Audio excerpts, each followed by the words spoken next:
And we're back. What's good, Dre? Hey man, Mikael, what's up? Chilling, brown juice. Barbershop. Exactly. Bring it on. Back in this thing, man. How you been, man? How's your week been? My week has been busy. Mm, Like mm. constant calls, sessions, emails, running this, running that. Like a whole lot. A whole lot. Okay. Whole Okay. lot. Somebody once said to me years ago, you got a ministry, right? And I was like, I got a ministry. And they said, yes, you do. Your ministry is to have these conversations, lead people in this dialogue. You just have to accept it. And it was so interesting because I was like, nah. And then I started looking, I was like, wow, I guess I have a ministry. And I had to go with that and accept it. It's amazing how the world opens itself up and shows you what you are. You can deny it all you want, but it's right there in front of you. Mm. Mm, mm, mm. How about you? How's your week? I hear that. I mean, my week's been busy and eventful. It's been eventful. It's eventful of things that are happening in my world, eventful of things that are happening in the world. But still here, baby. So a blessing. So, but it's been a week. It's been a week. Excellent. It's awesome. What you rocking over there, bro?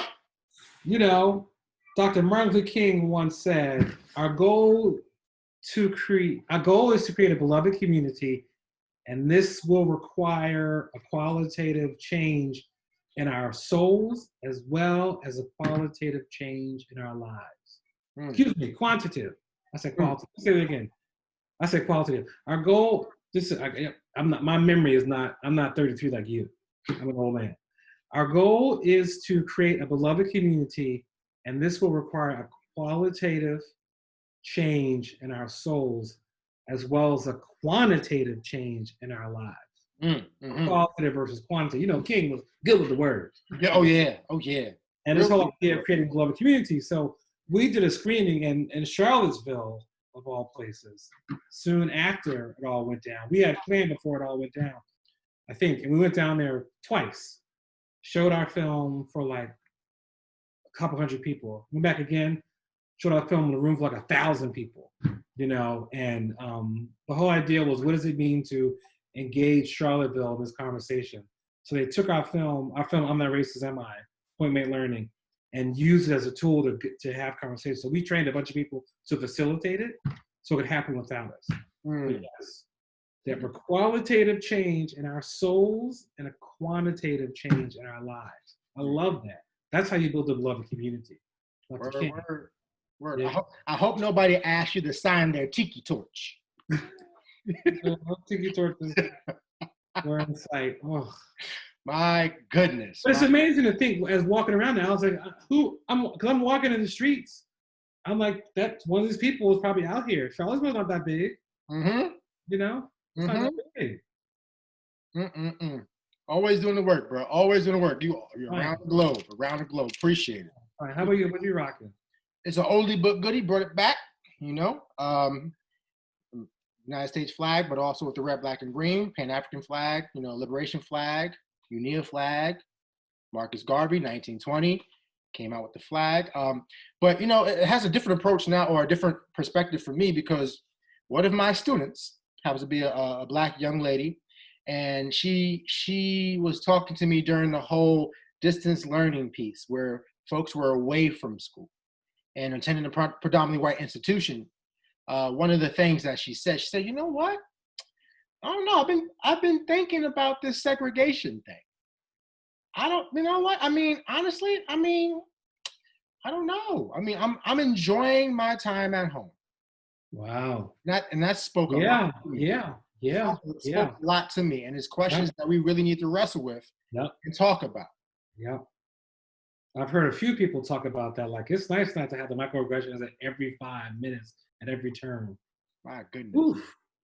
Qualitative change in our souls, quantitative change in our lives. That goes right into it. And also when you see that shirt, to take us back, I can't help but think of the Jungle Brothers. Yes. The red's for the blood and the green is for the land. The black is the color that stands for the man. Yes. I love that chorus. Yes. Best chorus ever. Yes.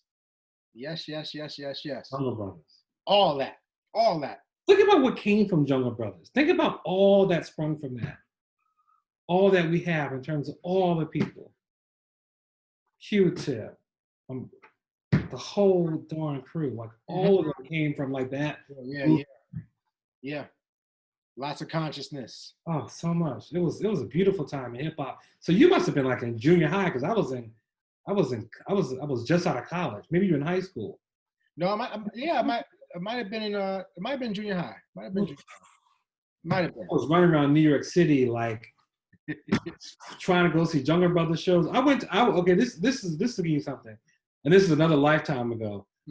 Another lifetime ago, I went to the show, and it was De La Soul, and Tropical Quest was opening up for them. In some venue that doesn't stand anymore in New York City, and I was on a date with some girl in Colombia. As I said, another lifetime ago, and towards the end of the show, and then actually, you know the video scenario. Sorry, I told you right. The video scenario. I'm in that video because I'm in the crowd, like dancing. They filmed it that night, and she was like, "I hate to do this, but I met this guy who's with the band. His name was Busta Rhymes, and he wants to hang out." So, and I was like, "Peace." What do you say? What do you say? You say, "Can I come too?" I know. I think I did. But she was like, "Nah." And I saw the next one in the cafeteria. She's like, "I'm so sorry," and I was like, "It's all good." I was like, "Friends, how many of us have them?" Oh man. Yeah, Jungle Brothers, that whole movement, all of it. And the crazy thing was, even though it was a De La Soul show, Tribe killed it. Tribe opened for De La Soul, and we all were like potholes in my lung. It was cool, but we were so like amped up and done after Tribe put on that whole show. They debuted it Scenario. I was there. It was incredible. That's real, man. It was incredible. That's real. I'm sorry, Jungle Brothers just brings back. Listen. The amount of concert stories you have, I am trying to live that life post-Rona. You know, right. Get some stories in. One of the concerts I definitely want to get to, or festivals I haven't gotten a chance to go to. I want to see J. Cole live. So I would love to go to the Dreamville Festival. There's some other folks I need to check off too. But yeah, I still haven't gone to the Roots Picnic. Still haven't gone there. Got some things I need to do. Yeah. See, I'm at the stage now where I need to like be backstage and stuff. I'm like, who can I can't be pressed up against the stage, but those days are done. Those days are done. Or like, you need to be backstage at concerts, in suites or boxes when you go see people play sports. Yeah, I hear that. I know what I like. Listen, and what I deserve. Listen, you deserve it, brother. You deserve it. We will make it happen. So what you drinking today? I'm excited to share what I got. So much pressure. I have a little bit of Jim Black extra age. What do you know? Oh, well, hey, now. Jack and Jim hanging in the tree. Hey, bees in the trap. No, I see a little bee. I see you. Okay, got some honey. Okay. Yeah. Okay. I had to step up because you were influenced me in the past with this, and yes, sir. To try it. Yes, sir. That honey is so real. Oh yes. In this. Bees in the trap. You funny. Little Jack. My friend used to say, Jack is a liar. A liar. I was like, okay, Michael. Yeah, lie. I was like, okay. Oh, goodness. Jack is a lie. Completely. So who you want to toast to, bro? Let's toast to everyone who's watching, because we haven't given them a toast yet. You know what? That's beautiful. There's a lot of folks who have reached out to us and said, you know what, keep doing what you're doing. There's folks in the comments. There's folks who send us text messages, and I appreciate that. There's folks who repost us on Facebook and, give us shout outs on Instagram. So to everybody who's tuning in and spreading the word, let's toast to them. That's beautiful. Let's also do one name each, because I got somebody that's like loyal. It's loyal.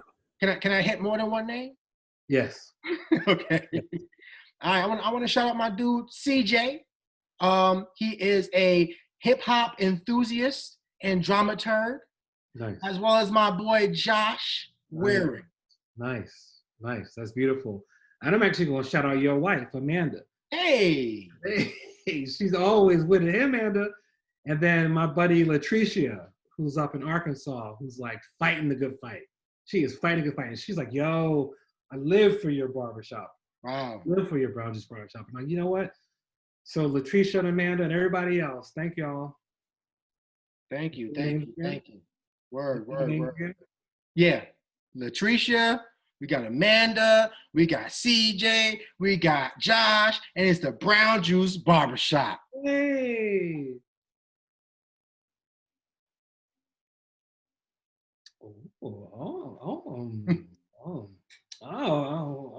Okay. Tastes like candy. Yeah, right, exactly. Finely crafted with little honey liquor with a blend. All right. Okay, Tennessee. Tennessee. Nashville, Tennessee. Exactly. All of it wraps up in there. Mm-hmm. So today is June the 14th, 2020. Mm-hmm. And in 5 days, what happens? I think there's this holiday called Juneteenth. Hey. When did you first hear about Juneteenth? That's a good, you know what? That's a good question. It wasn't in school. No. It wasn't in school. It might have been, if it wasn't in my latter ages of high school, it had to be sometime in college. Because I don't even know how I found out about it. It might have been a time when I was like really trying to seek knowledge on my own. It definitely wasn't in elementary school. I don't think it was in middle school. Yeah. I don't think it was in high school. At least it wasn't taught to me in high school unless I found it and stumbled upon it myself. It was probably sometime in college, to be honest. Yeah. How about you? Yeah, I think I first heard about it. I actually took a poetry class, my first poetry class, with a woman who just blows my mind to this day. And she's just incredible. Did you see the woman that read the poem at Obama's first inauguration? Yes. That was my 11th grade English teacher. Mm-hmm. Elizabeth Alexander, and we're reading some poem, and something about Juneteenth came up. I was like, "What's Juneteenth?" She's like, "Oh, let me break it down for you." And I was sitting here like 11th grade or 10th grade in high school, being like, "Why hadn't I heard of this before? This is a pretty significant moment." Then you hear the whole story of like folks not knowing, and it finally get into Texas. People were free. And it took all that time. Like, y'all are tricky dicky. Talk about it. They pulled the okie doke on us left and right. There's a document sign saying we is free. It's like, wait, hold on, no, nobody told you? Right. I could have sworn I told you. I must have forgot. Can you finish that last little bit? Right? Yes. You know that's exactly how it was. Yeah, completely. But before you go, just I've been so good to you. Woo. Juneteenth. Listen, I've never been to Texas. Have you been to Texas before? I've been all over Texas. Yeah, Texas, it's a beautiful big place, and the food, the food, the ribs, Really? the biscuit. Oh my God. Okay. I went somewhere else, but what were you gonna say about Texas? Oh no, nothing at all. The Lone Star State. I don't know much about it. I mean, I've always wanted to go to South by Southwest because I understand that conference is magical and Austin's magical from what I understand. It is beautiful, beautiful. Yeah, I've shown films there, given lectures there at South by Southwest. South by Southwest is amazing. Austin is like the blue finger on a red hand. I can tell you which finger it is. No, but you might have a guess. It's a blue finger on a red hand in terms of Austin. Texas is very interesting, and I'm very. This is something we do with my company, Point Made Learning. We push back on regional conclusions and discussions. Like, what's it like when you show this movie down south? Somebody in Boston has that. It's like, hold up. You in Boston, don't try and say the South is worse than Boston.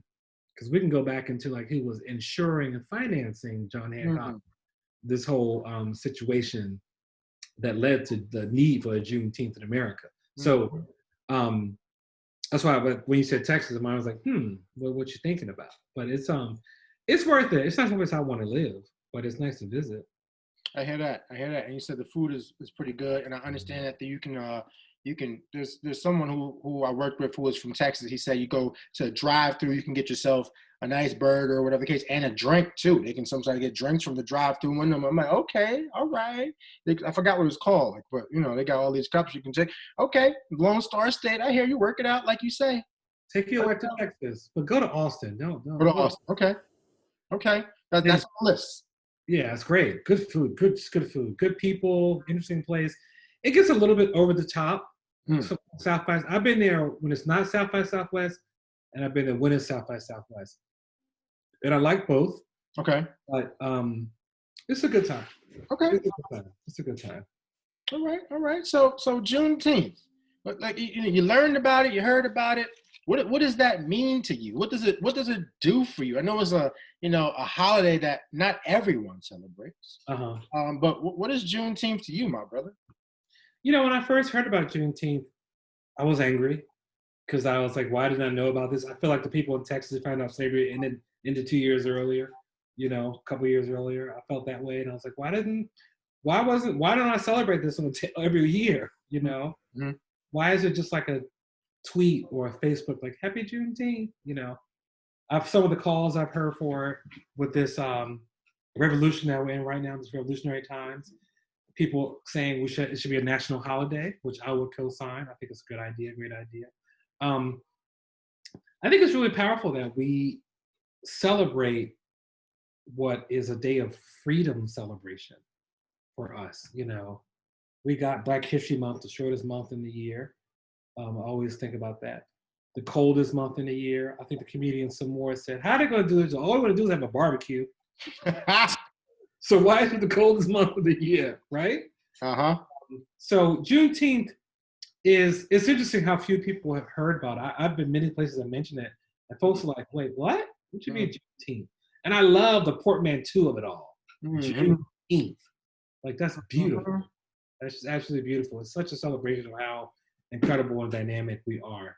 So for me, besides having my own personal celebration, I never had like a big old celebration. I honor it, I respect it, I share about it with people, but I wonder what it would mean to formalize it in my life. Like I ain't coming to work, it's Juneteenth, Talk about it. I like that one. That's a start. Yeah. How about you? What does it mean to you? For me, it means getting back in touch with yourself. It means reflecting on how resilient we are. It means that, again, you can't necessarily trust the government for them to actually tell you the truth, for them to actually do right by the things that actually were put into law, and to realize that even if some institutions might support you, there's a lot of individuals that don't give a you-know-what. And they will do everything they can to block your freedom. So for me, it's about how do we reclaim our freedom? How do we feel truly liberated on our day? And how can we keep this same Juneteenth energy 365 and sometimes 366 days a year? Hey, we do that. That's beautiful. I love that. I think that's very powerful and very important. So yes, I'm with all of that. I think that's fantastic. It's ours. We are. I often think I've had times thinking like, why did this slavery exist and what was happening? I think it is people just saw how incredible we are, what we could do, our skill set, our strength, our ability, and it was all about oppressing it. Like everything connected to systemic racism, for one, it stems from like the fight for power and land and money, but it's also deeply rooted in devaluing a human. And it's like, what's inside of you that you need to devalue someone? You need to put on airs and pomp and circumstance, etc., to push someone down and tell them they're not nothing. I was just talking with a dear friend, and she was sending me notes about a friend of hers who, young black boy, living in a predominantly white neighborhood, um, saying he doesn't like being black. And she's like, "What should I do?" This is a black woman, concerned about her friend's child. So I sent some resources, this and that, and it was like, I remember that. I had those moments. Because everything that was told to me, the way we were living as lower income people, and what we were denied, and like the family just struggling, and my family not. I bet if my mother and father had some of the emotional support they really needed, Mm-hmm. that they didn't have, which stems from people who were growing up under the legacy of slavery. It wasn't all about huggy, huggy, lovey dovey, encouraging. It was about like toughen up and survive in this world that's trying to kill you. Mm. That was a mantra. And I think both my parents were really sensitive souls. I know it came off of me, and they had very interesting paths and lives along that journey. And I wonder what it would have meant to actually, if their parents had the skill set, ability, understanding, to sit down and go, let's celebrate Juneteenth. And here's why. Because their grandparents, my parents' grandparents were slaves, Mm-hmm. enslaved people. Mm-hmm. Enslaved people. There's no question about that. That's a fact. Even though I can't trace anything, but because it like I never heard my grandmother on my mother's side talk about parents, not once. They talked about she had siblings, but there was no discussion. Like I never heard her say, my father used to, my mother used to, which is something. That's major. That's major. I knew my father's, my paternal great grandparents, because they lived to be 106 and 103 and were like intense people. But that's a real, when you think about Juneteenth and the legacy and celebration all that we have, it's remarkable. And I'm so fortunate that I get to have the space where I can encourage people to explore that and consider it, and also see that inner strength and light inside of me and begin to walk with that and celebrate it. That's man, that's deep. That's real deep. So thank you for sharing that. And I guess if I can ask an existential, more meta question, we think about Juneteenth and we think about it being about liberation. The question that I think a lot of people always wrestle with, particularly us folk, are we free? Mm. Are we free? That's the question that often comes up. That's the question I often wrestle with. And of course, I have a number of different answers depending on the time and circumstance. Yeah. But are we free? What if a young youth was to come up to you after one of your film screenings? Are we free? What might you tell them? Oh my God. I start with saying, I love you. Mm. Because that's necessary in that moment. Mm. I need to hear it, I need to say it, I need to feel it, I need to express it. I imagine I need to hear it and feel it. And then I guess my response goes to, do you want to be? And what are you going to do to be free? And how can I support you in that journey? Because freedom is a state of mind, which is real. And there's so many instances and examples and situations and stories that keep us from believing we're free. I've been thinking about this. Like I inherited a house from my parents passed away. My sister and I share a house, but I want to buy a house, and I haven't. I'm sharing this to go there. I haven't like going to the bank to pursue to try and buy a house because I'm like, oh, it's gonna be horrible. It's gonna be difficult. All the racism, the divide, all the stuff I study and experience, I worry that it's just gonna happen, and I'm like, will I be able to handle it? My freedom is saying, stop that. My choice to be free is like saying, kill that noise. Go get what's yours. You deserve. You work so hard. You work so hard. Once again, our sister Kimberly Jones, when she screamed, "We don't own nothing. We don't own anything." That hit me so hard. The young woman talked about the whole situation around what's happening and why people are burning down buildings because we don't own anything. My mind was like, I need to go own stuff. I need to own. And I wasn't raised to learn, understand what it meant to own. It wasn't talked about. My mother struggled and worked her butt off to pay off and own the house that she lived in and leave it to us. But I still didn't have training, understanding, ability to know what it meant. Like that whole notion of building generational wealth feels like a weird discussion I don't understand. Mm-hmm. And I have a master's degree. I'm also intellectual. I'm an intellectual dude. I'm smart. I know this stuff. But sometimes I feel a little stymied is the word I'll use. Mm-hmm. I feel a little bit like, huh? When it comes to certain things. And so being free is, as Biggie Smalls once said to us, kick in the door. Yes. All you want to hear, we have to kick in that door. So I would tell that young person, I understand your question. It makes complete sense to me. Don't feel bad about asking it. And I love you. Go kick in the door and demand your freedom because you deserve it. At the end of the day, yes, you are. And yes, there are many things that will tell you that you are not. So please promise me whatever you see any instance that makes you doubt your freedom, knock it down.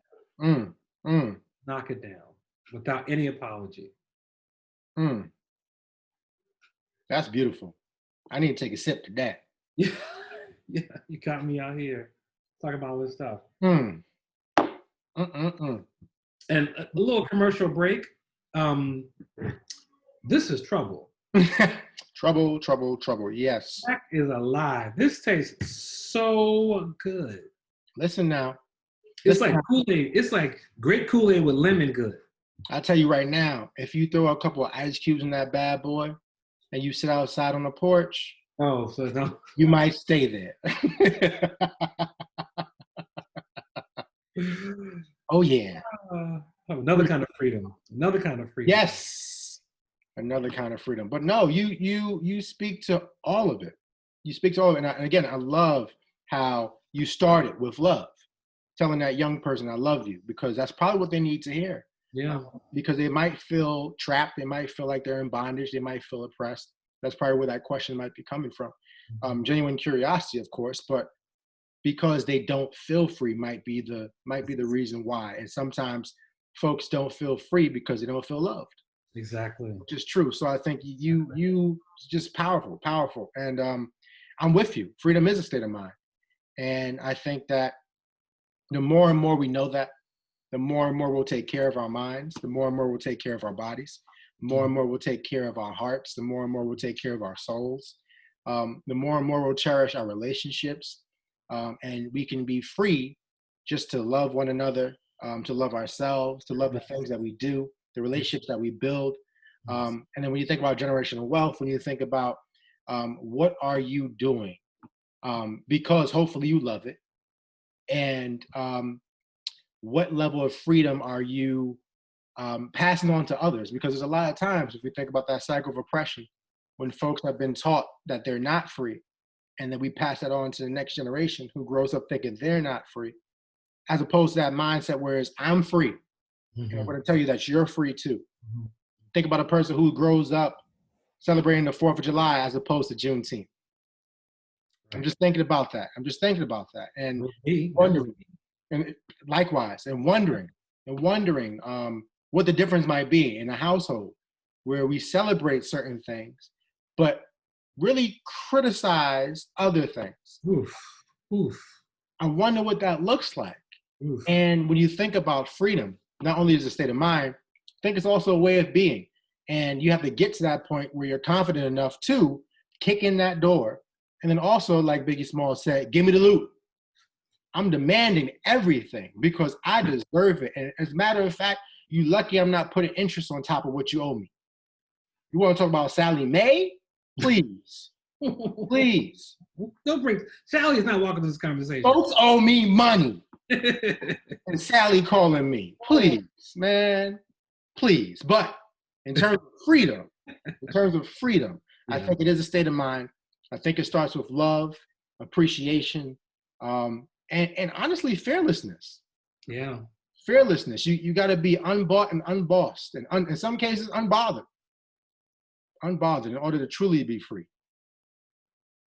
Yeah. What do you do when you come across someone that really is not free?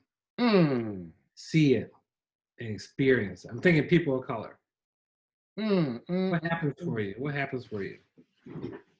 Ooh, what happens for me is first and foremost, I'm like, where's this coming from? I want to know. I want to ask some more probing questions. I want to know about their life. I want to know about what they've been through. I want to know about what recently just happened. Do they have any loss? Do they have any gripes? What's going on? Is there something happening on the job? Is there something happening in the home? Is there something that happened in the past relationship? I want to know. Is the church hurt? Is it something like what? I want to know. What is it? And there's some folk who just refuse to be free. There's some folks, I mean, there's some of them folks who believe that the white man's ice is cooler. Yeah. And they believe that no matter what they do, they can buy the biggest freezer ever and go to Antarctica, build an igloo, put that freezer inside of it, put the ice in it, and they'd still think the white folks' ice is cooler. Yeah. So I don't know what to do with that person other than love them and try to affirm that, guess what, you are enough, that what you have is more than enough, more than worthy.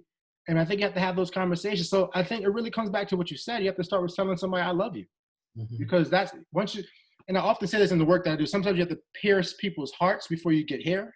Mm. Other times it's the other way around. You might have to pierce them here before you can get here. So I really want to assess that situation. Is this person, is their heart broken? Yeah. Or is their mind shackled? Yeah. And I think that's how I would approach the conversation. Do we have to decolonize and break you free mentally? Or is it your heart, the one that we need to actually massage and prick and get you to actually start pumping blood through your body so you can love yourself and love others? I mean, that's probably where I would start. But those are difficult conversations to have. Yeah, they are. Because it hurts. Because you understand it deeply and intuitively. I think I find myself looking for how I show up in that space, in that moment, in those feelings. Do I practice some of the stuff that you're talking about? I have to check myself because I get angry. People, I get angry. I'm like, come on, like you got to be kidding me. Like you're hurting. I think about growing up. I mean, in my childhood, it was like Africa was bad. Africa was dark and an ugly, weird, strange continent. And it's kind of weird that I was between like the Black is Beautiful moment and then like the Jungle Brothers Pride moment. It's like, what was happening in that strange moment in the 80s when we moved away from Black is Beautiful to something else, that was like people making fun of dark skin and kinky hair, all of it. And I was like, I don't understand what's going on. It was self-hate. That self-hatred is so real and intense. And it's learned. It is learned and it's enforced by so much of what you see. Think about the images we're fed through the media, through and what we adopt and take on. We are fed, and if we're not careful what we digest, we can go down a dangerous, dark, ugly, nasty path. Absolutely. Really dangerous, dark, ugly, nasty path. And it's so to bring that to today, it's really exciting to see people struggling with this notion of like, oh, I got to turn around and change everything. Like I need to tear these statues down. I need to teach this education. We had beautiful moment, in my institution, beautiful moment, beautiful moment. The graduation came into place, and it's a Rona graduation, so it's not what it normally is. We're not gathering in a space. It's cars waving by, and then like cars in a parking lot. And they announced the agenda for graduation. I'll tell you, this kid's gonna be so proud. The kids were like, yo, everybody's white. I was like, oh, because how many times you sat there and been like, yo, everybody's white? Okay, maybe next year. But the kids were like, excuse me, look at what's happening in the world right now. We can't do this. And a kid of color introduced the whole thing, and I was like, that's what's up. They demanded it. And then every single person that spoke was like, I can't ignore what's happening in the world. I want to talk about Happy Joy, but I gotta acknowledge and mention George Floyd and all that's happening, and question us as an institution of how we've shown up. I was like, this is, I didn't believe I would see this day. Mm. I really didn't believe I would see this day, and it's not even an inch. It's a teeny tiny nugget, a little drop in the water, because there's so much to change and restructure and redo. So I'm encouraged by that situation, and folks push. That can't end into the summer. Mm-hmm. Continue on. That's freedom. That is freedom of saying, like, wait a minute, what we've been doing is wrong. Let's turn it around and make sure everyone has access and ability to participate at their highest maximum level, and they feel welcome. They feel encouraged, loved, heard, supported, welcome. Mm. How are we going to do that? Wow. Well, that's a lot, brother. That's a lot. Do you have any other things to say about Juneteenth? Because I have a question that's different. Go for it. Oh, let me prepare myself. Yes, please do. Prepare yourself. Let me sipping this stuff. That's all. I blame you. Jack is a lie. Blame it on the Jack.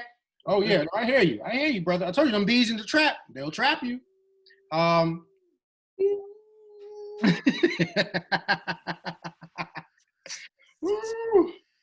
So, a question for you. Yes, sir. We're talking about Juneteenth, right? And I'm just out of curiosity. Is there a Black national holiday that we don't have now, but we need? A Black national holiday we don't have now, but we need. It's funny because I was going to go something around sneakers. The suburban kids done took that sneaker time. They got it. They got that. A Black holiday that we need. We need something that uplifts the women that made Black history what it is, ranging all the way from Ida B. Wells to Ella Baker to some of the women I meet on my journey. I'll quote Miss Annie Pearl, Joanne Bland. The list goes on and on and on. Shirley Chisholm. And it's tough because it's not fair to say one day for women, but we need some way to celebrate Black women. We need a Black women's holiday. That's what we need. I really think we need a Black women's holiday because they range. I mean, that the civil rights movement happened because Black women, from the first woman who was like printing copies when the boycott happened. There's a woman, I think, I gotta get her name. See, that's why we need it. Not Daisy Bates. Daisy Bates was in Little Rock, Arkansas organizing. But this woman, whose name I can't remember, she went out, she was like, yo, what's a boycott? Bet.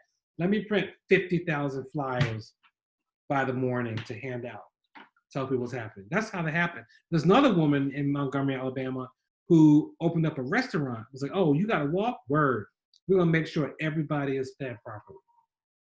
Like there are all these people doing major work. Ida B. Wells was pushing for legislation and discussion of lynching a long time ago. A long, long, long time ago. And was chased. Her newspaper was burnt down. Like she went through it. And let's go all the way back to Phyllis Wheaton. Her having to deal with people saying, did you really write that poetry? How do you know Greek literature? You're a slave. How do you know these things? She was like, nah, I wrote this. What? We would really do well to have some sort of holiday to celebrate Black women. And you know what I want? I want Beyonce to sponsor it. Talk about it. She got the money. So step up. Step up. It ain't a Beyonce day. It's a Black woman holiday sponsored by Beyonce. So everybody comes. Just use your star power. Use your star power. Yeah, that's what I really think. I really think we would benefit from that. Because some women raised me. They were chasing me around, keep me in line. feeding me, beating me when I need to be beat, setting me straight, teaching me, loving me, educating me. They really kept me in place, and there should be some holiday to celebrate them. I mean, look at how things went down with the Women's March, Mm, and the sisters stepped up and were like, we weren't really recognized or mm, appreciated. mm, We were mm, there, but it wasn't us. You know, Girls Trip as a movie was fantastic, but we need a holiday. mm. That's what I would offer. Amen to that. How about you? What you got? What you got? Amen to that. Well, my immediate response would be we need a reparations day. Mm. And I want to collect a check every single year on reparations day. What happens on Reparations Day? Reparations day is a beautiful day where if you have direct deposit, you get merely a portion of what you're owed, but in perpetuity. Mm. Make it happen. People, it's funny because I was talking to my wife earlier and it was like, people are, I think your boy Mitch McConnell was talking some nonsense about how we can't do X, Y, and Z, right? And he was talking about for reparations, how would we even begin to start thinking about who gets it? My response to that would be, well, it's certainly not you. Yeah, exactly. That would be, let's start there. Number one, just so we're clear, it's not Right. you or Right. your family. Right. It's not you. But one thing is, hold on. You might surprise. It always comes around. You're right. Tommy Jefferson, Right. Strom Thurmond. You are absolutely right. I just want to add that little note. Tell the truth, shame the devil. You are absolutely right, brother. You are absolutely right. So he's talking this stuff, right? I'm like, we would easily able to find out who gets the stimulus check. That's not a problem. We figure these things out.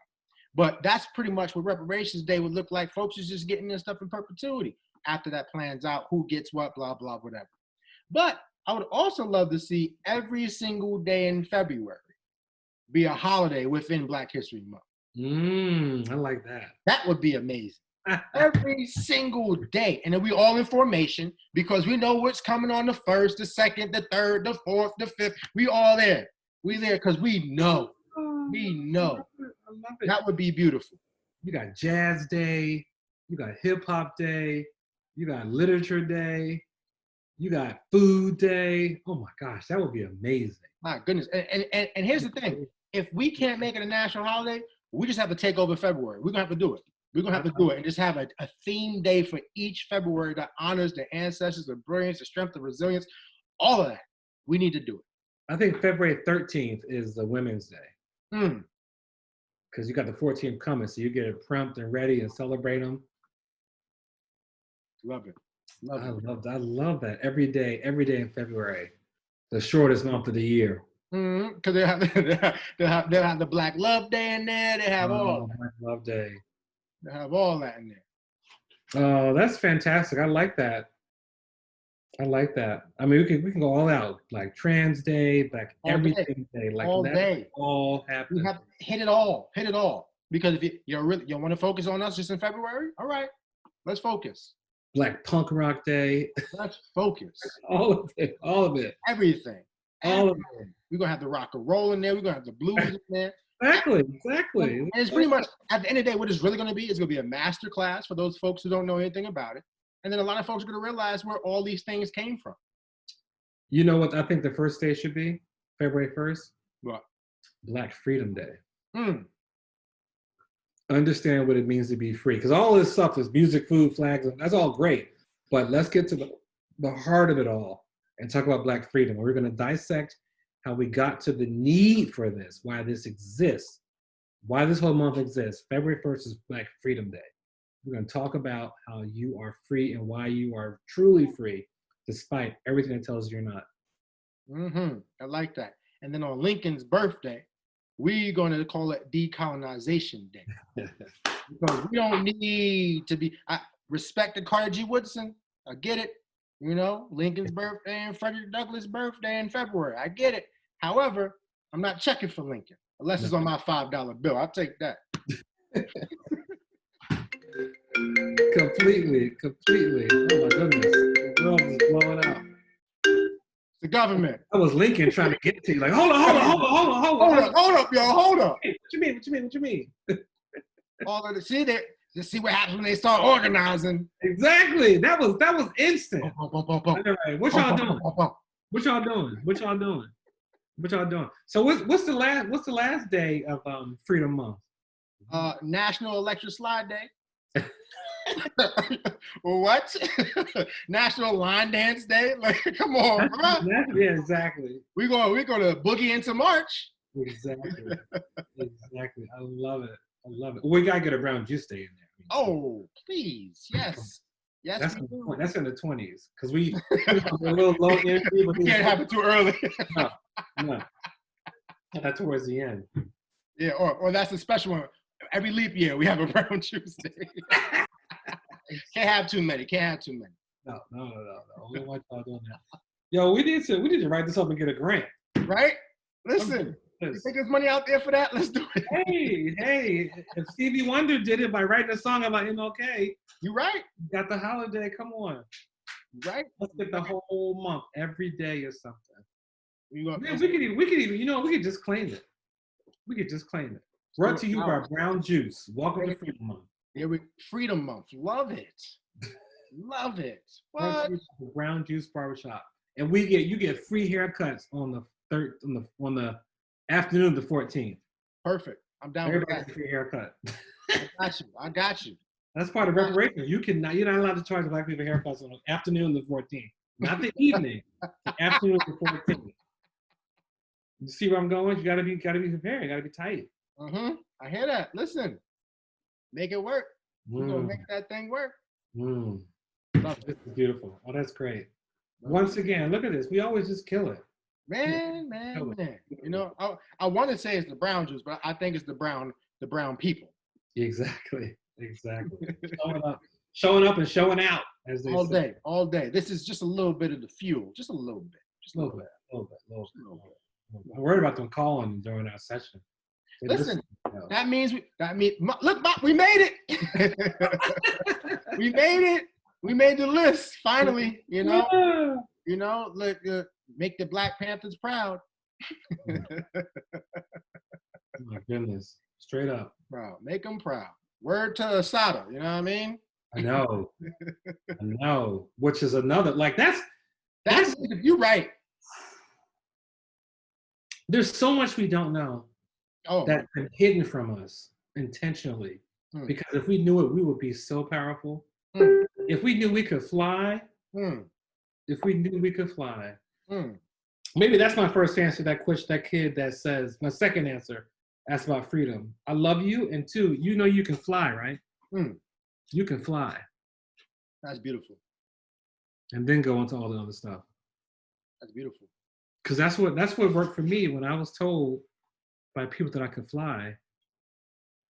That's when things began to change. I have to continue to remind myself of that, remember it. But that's when things started to really change. You get messages from J. Edgar Hoover's people over there? I know, right? I don't know what's going on. I get a little nervous. What's this What's this Freedom Month you talking about? What's this? Freedom Month. What? You want a whole month? Right. Pace, government, pace. That's Greek for peace.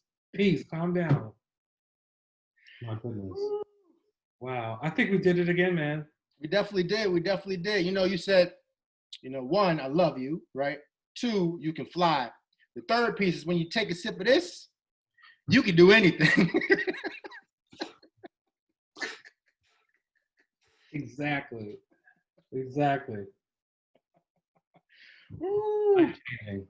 Life changing. To you, sir. Oh, to you, sir. And to Freedom Month, because it's coming. To Freedom Month. It's coming. Because Black history, we keep saying Black history is American history. Let's take that and say Black history is also Freedom Month. And we're going to have programming. I'm ready. And right. Matt, you got to pick the color for the day. You know people want the color. Oh. What color are we wearing today? Listen, you know what we need? We need it just like the Wiz. Exactly. The color is green. We didn't just flip it. What? Seen and green. you know, Quincy Jones wrote all that music, right? Yes. And you know who also wrote on there on that lot of music? Luther Vandross. What? I didn't know that. Luther and Quincy were collaborating. And you know who all the dancers were? That's you know what? We have a whole that's an episode. I ain't giving all my secrets out. Okay. We'll talk about the Wiz. Okay. Because that's a moment in time that really just a moment in time. And you're absolutely right, because just think about it. It's like I saw the Wizard of Oz. Mm-hmm. I did. And I was like, oh, this is cool. But then I saw the Wiz. I was like, my goodness. I went from a 4th grade trip to the movies with my whole class and was like, I think it was my first time going to movies without my family and was just blown away by it. Mm. Blown away by it. Mm. Go, go. Oh, my goodness. Go, go. I need to go watch the Wiz. Listen, we need to have a watch party. Maybe we'll do that. We got to do that. There you go. Get it popping. Movie night. Yes. In February, in Freedom Month. Mm-hmm. Everybody go watch your favorite movie. Listen, what you need to do, coin it right now, Dre. In February, you are hosting the inaugural Freedom Film Festival. Yes. I love it. Freedom Film Festival. That's what we do. I love it. I love it. All right, brother man. All right. Cheers. Cheers to you. Barbershop, sir. To you. Barbershop, baby. Excellent. And once again, shout out to all y'all who watch, who follow, who give us love. We love y'all. Even if we don't call all your names, we'll get to it, but we love y'all. And you're free, and you can fly. You can fly, people. Yes. Remember that. Beautiful. All right. Peace, Drake. All right, Brown Juice Barbershop for life. Out.